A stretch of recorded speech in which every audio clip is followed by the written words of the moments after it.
qu'est-ce que vous écoutez comme style de musique? Allez-y, répondez, je vous écoute. Moi j'écoute du rap, Duc. Ah ouais? Bah j'en ai rien à foutre, vu qu'aujourd'hui on parle de musique classique.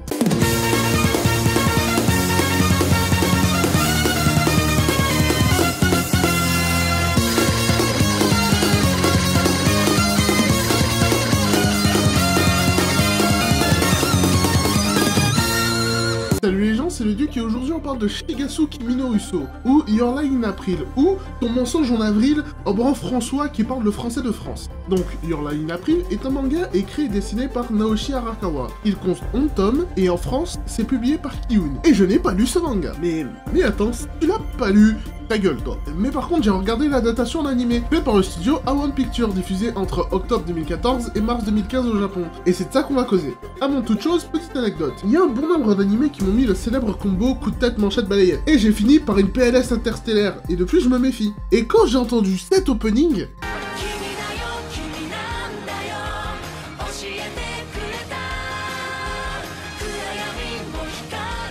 je me suis dit, oh, tendu cette merde. Et je l'avais senti venir la PLS sur ce coup-là, et ça a pas manqué. Donc, Your Lie in April raconte l'histoire d'Arima Kosei, un jeune pianiste reconnu au Japon qui était une bête de concours invincible, mais qui, suite à la mort de sa mère et professeur de piano, est devenu incapable de jouer de cet instrument. C'est 2 ans plus tard, alors qu'il est en dernière année de collège, qu'il rencontre Kaori Miyazono, best waifu, une jeune violoniste de talent qui va tenter de recréer un lien entre Arima et le piano. Donc, cette histoire, vous l'aurez compris, parle de musique. Les protagonistes de l'histoire sont tous des musiciens. Et alors qu'ils ne se connaissent pas, c'est la musique qui va les faire se rencontrer et créer des liens entre eux. La musique est dans cet animé source de péripéties, grâce à des concours par exemple. Et aussi, elle est source de relations entre les personnages, des relations amoureuses, conflictuelles et de rivalité. La musique a une place très importante dans l'histoire, mais aussi dans la réalisation de l'animé. La musique que jouent les personnages, c'est du classique, donc Chopin, Moonlight Sonata, etc. Mais dans les OST de l'animé, qui sont magnifiques au passage, on ressent aussi grandement cette influence du classique, avec le piano et les violons. Et tout ça permet de créer une atmosphère musicale propre à cet animé, qui te permet de te plonger dedans et d'avoir une immersion totale. Et en plus que de parler de musique, cet animé parle de jeunesse. Les personnages principaux sont dans leur dernière année de collège, une année assez importante pour eux, et à bien des regards. Ils doivent travailler sérieusement et décider où est-ce qu'ils iront au lycée, faire des choix pour leur avenir, mais en même temps, ils n'ont que 14 ans. Ils sont très jeunes et doivent profiter de cette jeunesse tant qu'ils l'ont. Le personnage de Kaori incarne totalement cette philosophie de vie, profiter de la vie et de la jeunesse tant qu'on l'a. Ça se voit dans sa joie de vivre, dans son comportement et dans sa façon de jouer du violon, où elle laisse s'exprimer ses émotions, ses envies et laisse une grande place à l'improvisation et à l'innovation. Et Kaori va insuffler à tous ceux qu'elle rencontre dans cet animé cette philosophie de vie, cette joie de vivre. Notamment à Arima qui se laisse dépérir depuis 2 ans suite à la mort de sa mère. En parlant de jeunesse, cette histoire parle aussi d'amour de jeunesse. Parce que oui, c'est clair comme de l'eau de roche, Arima est tombée amoureux de Kaori au premier regard, alors qu'elle est amoureuse de son meilleur ami. Hello darkness, my old friend.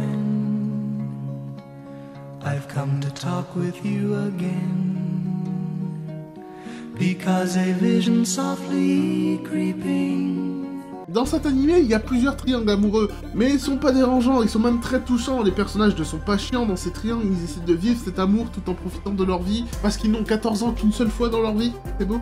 Cet animé est l'un des plus émouvants que j'ai vu. L'histoire est touchante et la musique poignante et la mise en scène, putain, tellement belle. Il y a un tel travail sur les plans, sur la photographie, que tu comprends la majorité des scènes sans même avoir besoin de lire les dialogues. Et notamment dans les scènes où il joue de la musique, le travail sur la mise en scène est tellement énorme que tu es pris dans un tourbillon d'émotions dès que quelqu'un touche un piano ou frotte les cordes d'un violon. Je ne saurais que trop te conseiller Shigatsu Kimi no Uso. Cet animé est d'une beauté et d'une candeur à couper le souffle. Il a insufflé en moi une passion pour la musique classique, et même si j'ai pleuré comme pas possible à la fin, je ne regrette pas, parce que c'était magnifique. Cette vidéo touche à sa fin, j'espère qu'elle t'aura plu. Tu peux aimer, t'abonner et partager la vidéo, tu peux aussi me suivre sur mes réseaux sociaux. Moi je te laisse, je vais apprendre à jouer du piano. A plus. Waouh! C'était magnifique, Duc. Ouais. Et tu sais quoi? Aujourd'hui, je vais pas te frapper. Parce que la vie est trop courte pour qu'on se dispute, toi et moi. Vicomte, faisons la paix. Oh, Duc. Nah, je déconne. Enculé.